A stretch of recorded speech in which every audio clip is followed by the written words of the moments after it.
morning. We had 107 students absent when first period attendance was taken.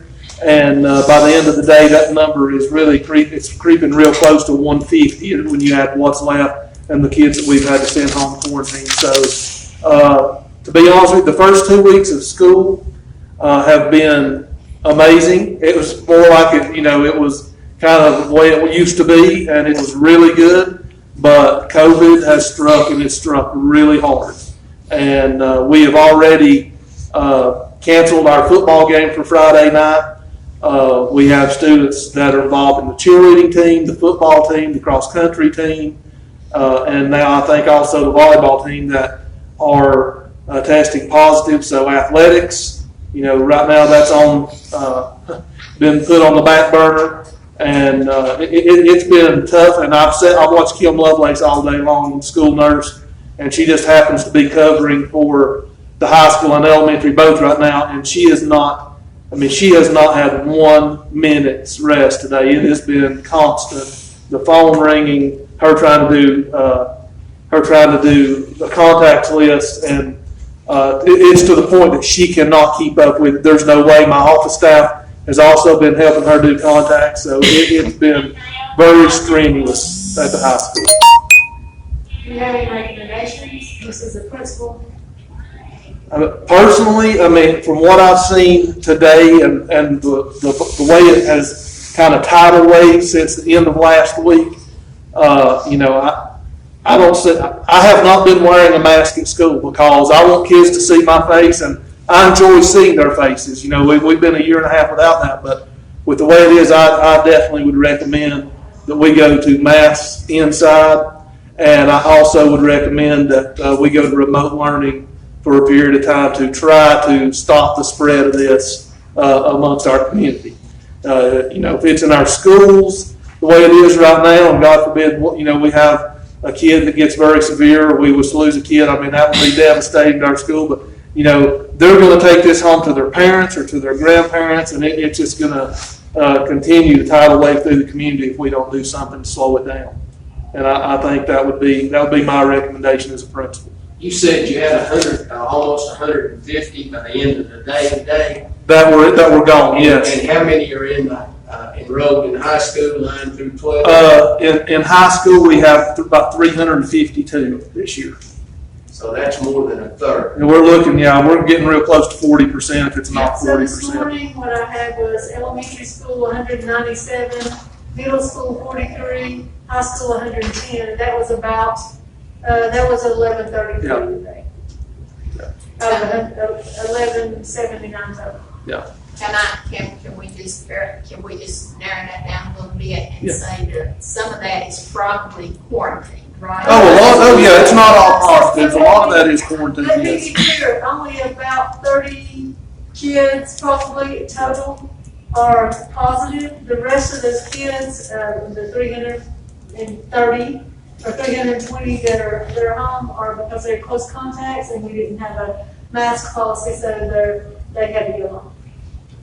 And I will say something else that worries me also is that I do know that we've had a few cases where we have had either students or faculty that have went and tested, and they have tested negative, but their symptoms have continued to worsen, and it's their second or third test that's coming back positive.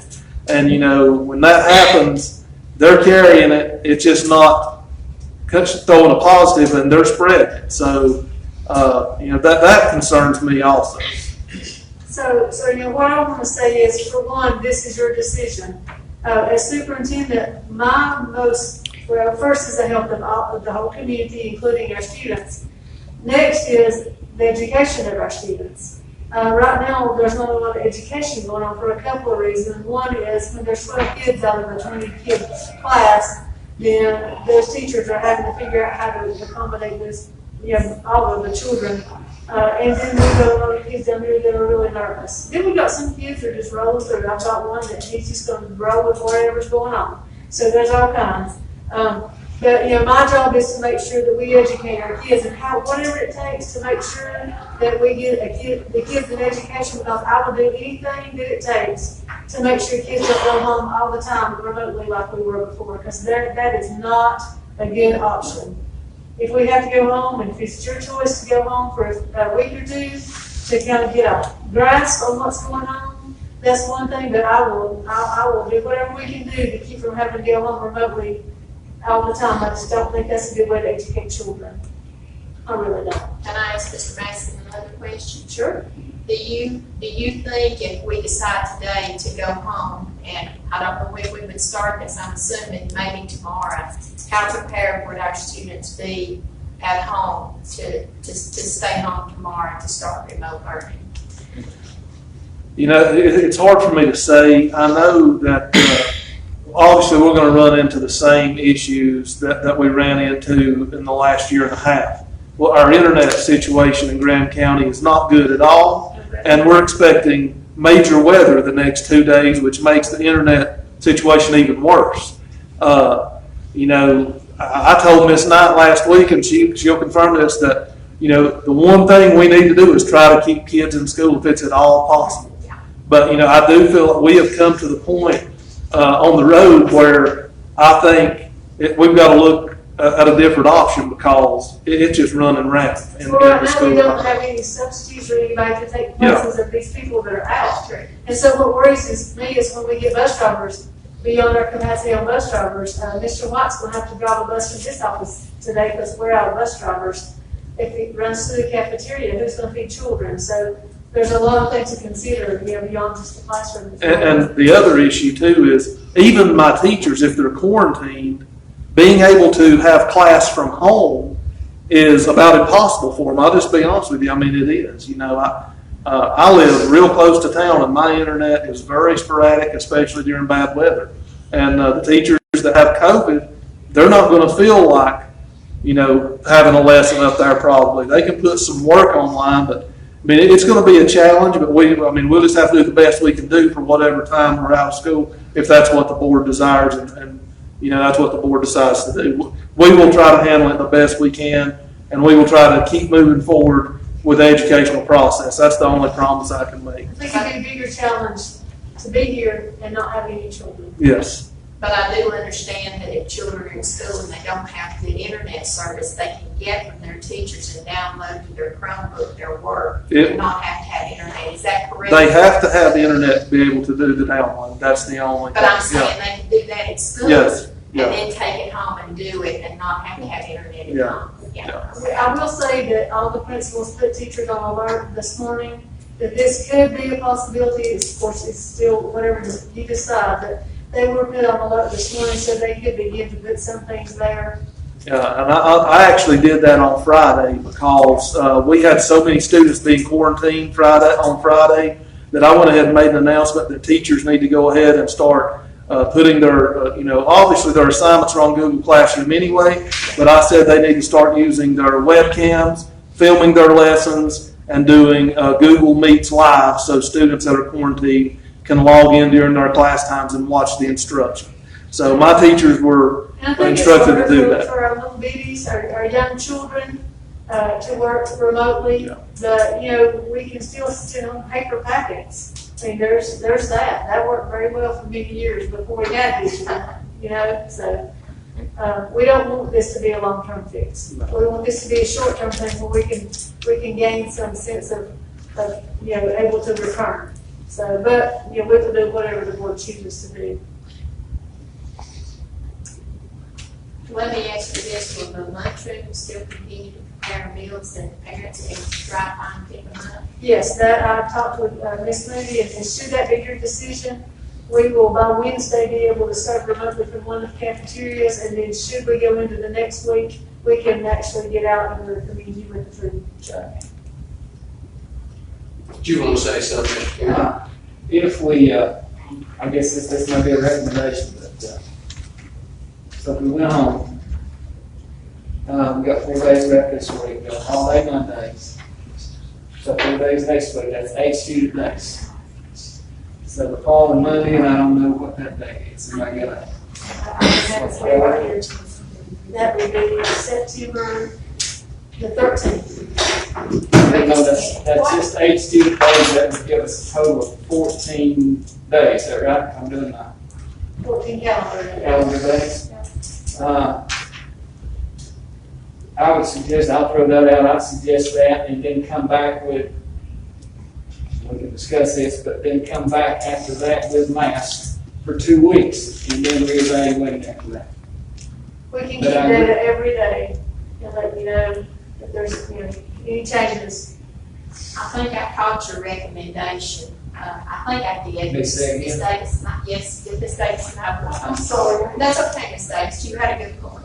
I'm gonna recommend, and it would be 8 student days, but that we begin today, or begin tomorrow. And I'm sorry, Ms. Knight, what was the date again? September 13th is the Monday. That you would return on. Okay, say again. September 13th. September 13th, that'd give us 14 total days, right? But just 8 student days. 4 days this week, 4 next, right? And then come back on that Monday with mask indoors for 2 weeks.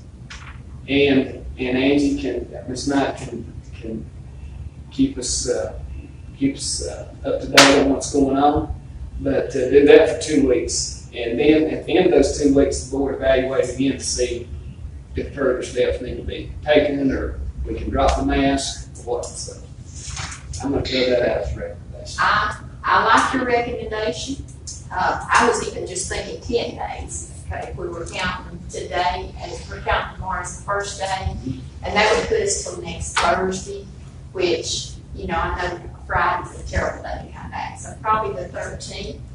And then if we go 2 weeks, if we come back the 13th, 1, 2, that puts us to 27th, correct? For 2 weeks for mask, and then reevaluate. You could even change your board meeting to that day for that month. Well, I was just thinking, let's just go all the way to Tuesday the 5th with mask, and that's our regular board meeting, and look at it then. But that's just to throw that one out there. If y'all want to do 2 weeks, that's fine with me. Mr. Madison, What do you you think? good with the following board meetings? I am, yes. Yeah, I think that's a good On the idea. 5th? Yes. On the 5th How many? of October? Well, October, but Mr. Carringer was saying the 27th. So return on September 13th for students, the mask mandate at that point. Until the next board meeting. And review So we're that not until having to meet. the next board meeting. Were you saying we can meet the 27th in lieu of the 5th day? I don't know if that's. Would that work? I think it would be. Attorney Davis, I mean. It'd be a special call meeting, it wouldn't be a regular meeting. So we don't plan on meeting in October if we do that. It would be easier just to keep a regularly scheduled We meeting. may need to, I'll tell you what's going on, it's on the governor's desk, and it's gonna sign it. You've gotta review your policy Monthly. every 30 days, minimum. And you can do it more, but what's probably gonna be signed is every 30 days.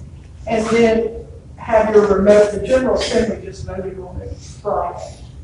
And have your remote program at DPI by October 1. They're already expecting a close. Schools to close. Some schools have already closed down. According to Clay County, I know Cherokee had closed because they were mask mandated like 3 or 4 weeks and the mask didn't work, so they closed their school. but you're just, I don't know that you can skip. You just have to count the days. You're required to review it every 30 days and then have your remote program in So place. they could review their policy on September 7th, Mhm. and then again at the October board meeting. Yeah, I will schedule. Because you're gonna meet anyway next week for regular meeting. That would give us 30 days. Are you saying the mask mandate to be reviewed every 30 days? Yes. That's what I was thinking, that we had to review it every 30 days. That was my understanding. But I'll be glad to make the 27th if you want to, but it just seems like. Things are like a lot, but that's up to you. We're here. One motion? Yeah, what I understand, instead of going to the 27th, Go we recommend go to the next board meeting, which is October 5th. So the motion would be to have remote learning with the students to begin tomorrow Yes, and the students to return September 13th. Yes. then to review they come back with masks, and then review again at the October October board meeting. board meeting, which is October 5th, is that correct? The first Tuesday. Yes, First Tuesday? it is. That's, Okay, so, And that gives us a 30-day window, correct, Ms. Davis? is that the fifth? yeah, the Yes. 5th, So it's a October big- 5th. Yes. So, Mr. Carringer, would you go ahead and put that into a motion, please, sir? Recommend beginning tomorrow morning, or not recommend, but make a motion to begin tomorrow morning. We got a remote for 8 student days, which will put us back in school on the 13. And then upon return, we do masks indoors until the next regular board meeting on October the 5th, Yes. at which time we will reevaluate. Do I have a second to that motion? Second. Yeah. All in favor of that? Any opposed? Well, no, wait just a minute. I guess I did want to add something. We're saying indoors. Okay, I think we also need to add on buses. I mean, Yes. that is indoors, I mean, that is. I mean, that is an enclosed session, but once we start back to school and we're having ball games, and we're packing a stadium, and I know that's outdoors, but we're not 6 feet apart, do we need to try to go back to, Mr. Batson, if you can help me, where we sold tickets and we only had so many into a stadium? Well, can you, So, last spring and then obviously last winter when we had volleyball and different things, there were mandated attendance policies by the governor that we had to follow, whether it was inside or outside, and that's how we sold tickets to events. It was and based on I that. think we, and I have had concerns from, probably that's been a lot of my biggest cause is how can we do this in our schools if we're packing a football stadium on Friday night? So, and I don't know if we can put up a sign saying that we require masks. I don't You know. can do what you choose to do, I mean, that's your call as a local board. Do what? That's your call as a board. I will say this, that it's very easy to require masks for them to get in the stadium, but it's impossible to police them wearing a mask once they're in the stadium. So you think we could That's- go, well, when they started easing those restrictions, Mr. Matson, what was the number, do you recall? If we sold tickets for? It was Uh, a percent. It was a percentage, and it changed during that time. It started out rather low, and then went up. At the end, it was like 1,100 and some people, I think we could have, so. I think we're truly going to protect our children and try to protect our children because it's hard to, I do know we have people coming to ball games that are supposed to be quarantined, and we don't know about other schools when they come from Asheville or they come from wherever, we don't know if they're supposed to be quarantined or if they're coming with COVID.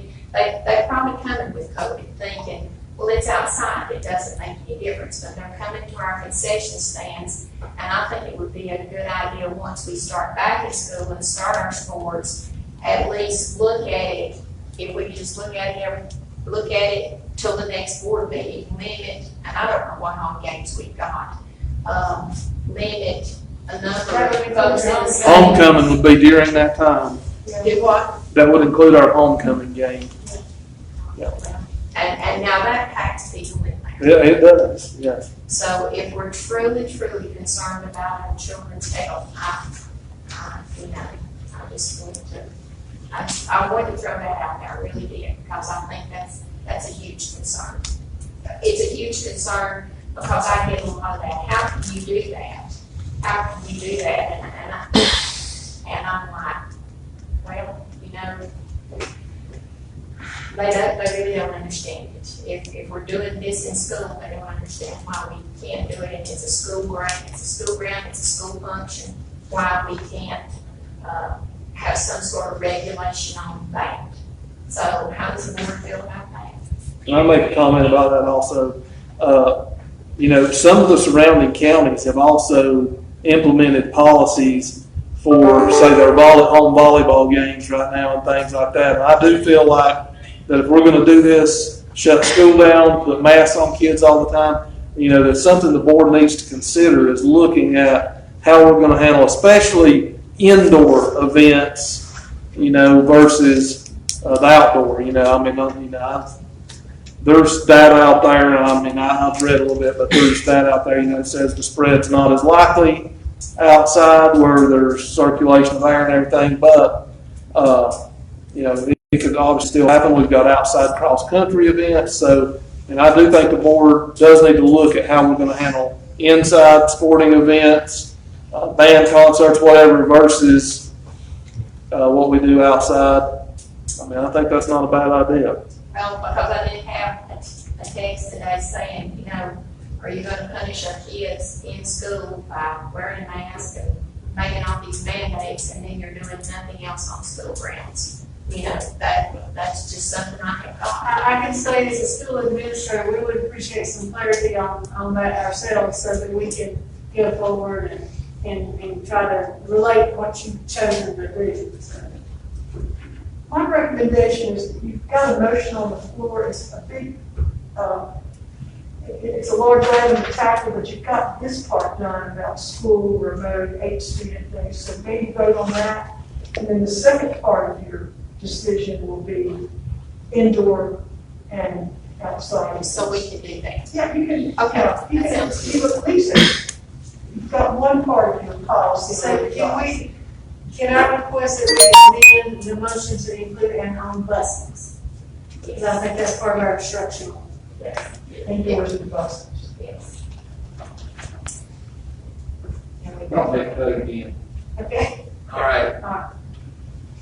Let me see if I can do this. I don't know whether I You can did remember it all or this not. first announcement. All right, there's a motion on the floor to go remote from tomorrow, which is August 31st, until the 13th of September. Is that correct? And then from the 13th of September, kids come back to school with mask, a mask mandate, and then we will reevaluate that at the next board meeting, which is October the 5th. And this will include buses. Do I have a second on that motion? Second. All in favor? Any opposed? Okay. Motion carried. Now, we need Can we to, discuss, so, just so that we're clear, it also includes athletics and practices and, because yes, that we're includes not the entire here, school. we're not practicing, we're not together. So that will include athletics, and that's a given. So, is that how we all understand that? Yes. Also, now we need to discuss what you'd like to do once we reconvene on September 13th. Then what would you like to do with indoor and outdoor sporting events? Well, I would personally like for everyone to come to a ball game, but if, like I say, if we're truly gonna keep our kids safe, I think we need to ask folks if they will mask. I know that's an undertaking, but I mean, the stadium is wide open, if somebody can have their mask on, you know. But I don't, do we have the manpower to do that, or do we go back? There's no way we have the manpower Okay, then we to go mandate back, that. we go back to percentage and selling tickets and give our, what do we give our football players? 5 tickets or so? 4, I think. And No, then our cheerleaders got so many, 2. our band got so many. Yeah. And then you say possibly require masks indoor to indoor sporting events. We can do that, okay?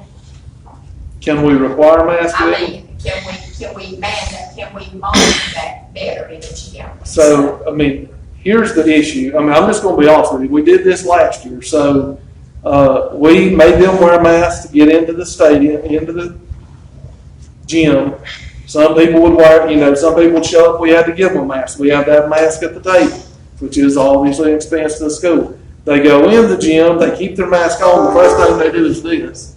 They pull it down under their chin, and, it's basically defeating the purpose at that point. So, and have we went around and asked them? Sure. Do they always do it? No, they ignore you. Did we ever remove anyone? We did not, because, we don't want to start a riot, and that's basically what could happen in that kind of situation. And then we don't have the manpower to do it. Absolutely not. I mean, generally, we have one administrator and one SRO in the gymnasium, and that's Well, it. and in that case, we go back to giving, if they won't comply, then we go back to giving players so many tickets, and we have a percentage that can be in the gym.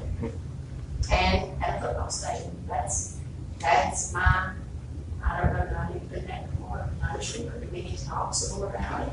I'd like to ask Mr. Manasseh, what do you think about that? Do you like the idea of limiting access to ball games? No, I don't like the idea at all, just to be honest with you. Mine's like being here discussing this. What I'm saying is, we have a lot of people we have people that are coming to ball games that are supposed to be quarantined, and nobody is we police our kids at school.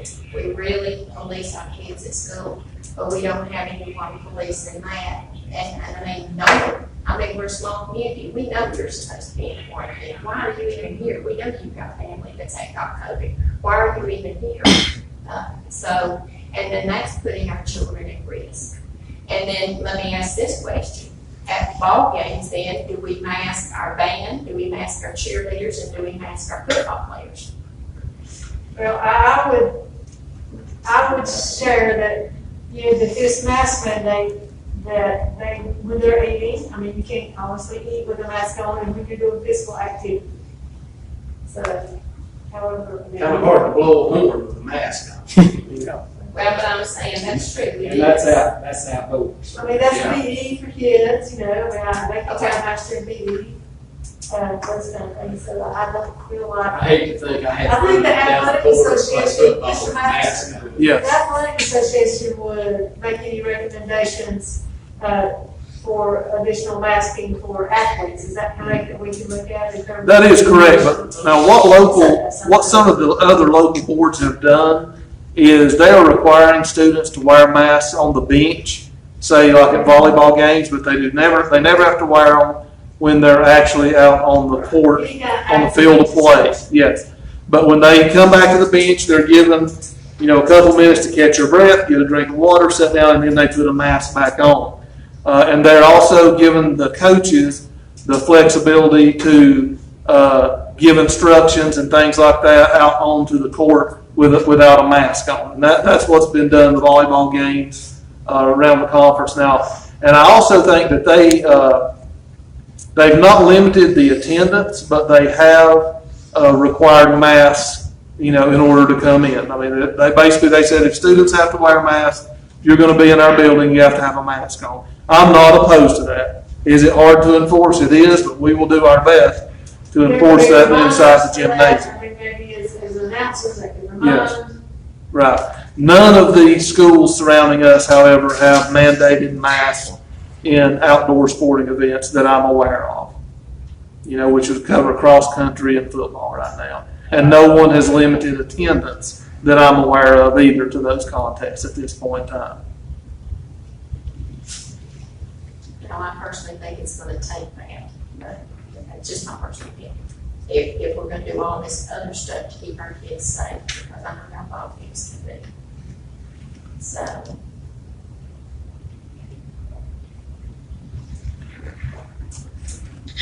You don't have a football game Friday night, that's been canceled. We have canceled that with Mountain Heritage, yes. And now with the school situation the way it is, we will also have to cancel our next game, which will be against Smoky Mountain.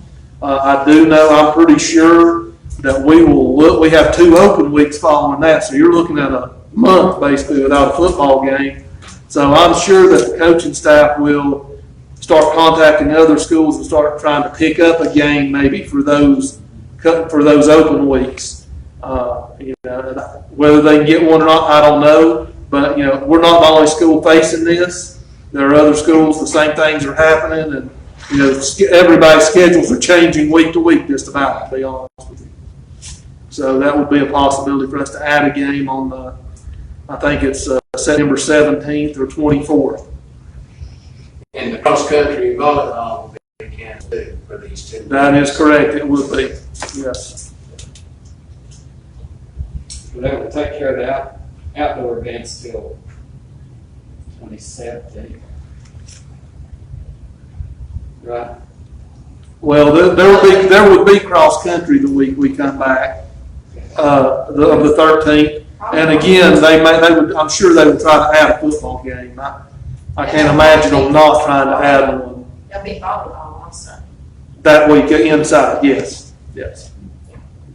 I mean, and I'll just tell you, this is devastating for these kids. I mean, it really is, because our volleyball team is undefeated right now. We've got, and I had to send a little girl home Friday in quarantine, and she was a cross country runner, and she was in tears. I mean, it's heartbreaking because these kids, they're losing so much of their high school experience. They sure are. Well, I can tell you, I've got granddaughters that's had a meltdown, so. Yeah, that's why I'd rather get a handle on it and come back. Can I ask Chris a question? Yes, sir. Had trouble getting drivers today? Yeah, So I drove this morning. Did you go this morning? I drove every day last week. Your opinion, is that gonna get worse? Definitely. We've probably got maybe 5%, wearing masks. I mean, I don't know. It's devastating. Our sons even got COVID, stuff like that. I mean, the people you rely on. Well, I'm not aware. You know what? I know what you're talking about. Well, according to the paper, there's about 8,000 in the county. There's only a little over 2,000 that's even had the first shot, and less than 2,000 that's had the second. That's what I've read in the Grant Star. Did anybody else see on social media what Cherokee County schools are putting out? And they have a list of the number of students. Did you see that? I saw it, yes. I thought that was a really good picture for the community. I don't know if you saw that this night. I did see that. I thought that, I don't know how we could do that, but that's a great visual, because I think I'm getting so many questions. We kind of see the county picture, but we're not really seeing the school picture. And I think that would really make a difference. Finding time to do that, similar to do it, but we can't. That's the biggest issue. I mean, like today, Kim Lovelace she could not do the close contact. But is that not just pulled off of Yeah. health department? No, that is not put off the department. I talked to Cherokee County bus drivers last week. They're down to one person because every woman is quarantined.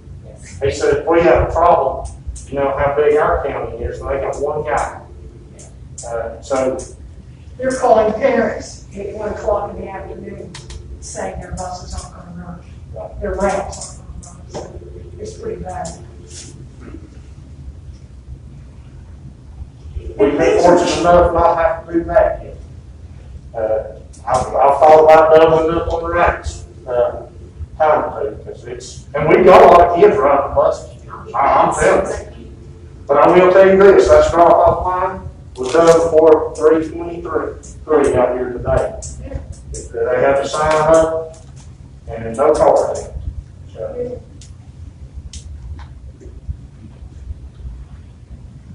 any more questions? Do you want me to make a recommendation? You want to make a motion? Make a motion? Yeah. As far as our sports are concerned, that we have our indoor sports, that we ask folks to wear a mask to indoor sports, and that we limit to any of our outdoor sports that we work out a situation like we had last year, so we're not so crammed in as to, our outdoor sports where we have a lot of spectators. That would be my recommendation, to fully keep our children from being exposed. And wear a mask on the bench. And Outside. yes, to wear a mask to wear, if they're on the bench, to wear a mask outside, yes. And otherwise, they're not required to have a mask on if they are performing, correct? I would say they're not required to have a mask on performing, but if they leave their performance area, like our cheerleaders at halftime, and they go into the stands, or they go to the concession stand, or the band leaves the band area, and they go to the concession stand, that they be required to have a mask on before they come back to because they could be carrying it back to their spot. That's my recommendation. Whether you're going to like limiting the number of folks, and I don't know if, and I would be happy to leave that up to who do you think we need to leave it up to? Mr. Mattson and Let's see, you get a motion first. Okay. Liberal. Okay, that's my motion. So does that include football players setting up, is that all right on the field right now? So, did I understand? No, if they're standing on the bench, if they're on the bench, or if they're on, I guess, or if they're on the sideline, if they're out on the field, they don't have to wear a mask But on the bench, her motion said wear a mask. on the bench. Or on the Like they're sideline. For outdoor sports, mask. Because I think the reason I'm saying that, Mr. Carringer, is because they're standing there side by side, or they're sitting there side by side, and they may be together more, they may be following each other more than 15 minutes at a time, or standing there more than 15 minutes at a time. On the football field, they're moving. So they're not. And they're talking to one another on the sidelines and things like that. And then do you have your coaches' masks?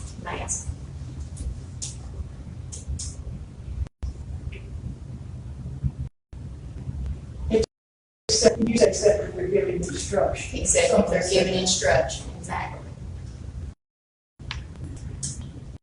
I think that's one way to keep our kids safe. Of course, they're close to them if they're giving them instructions.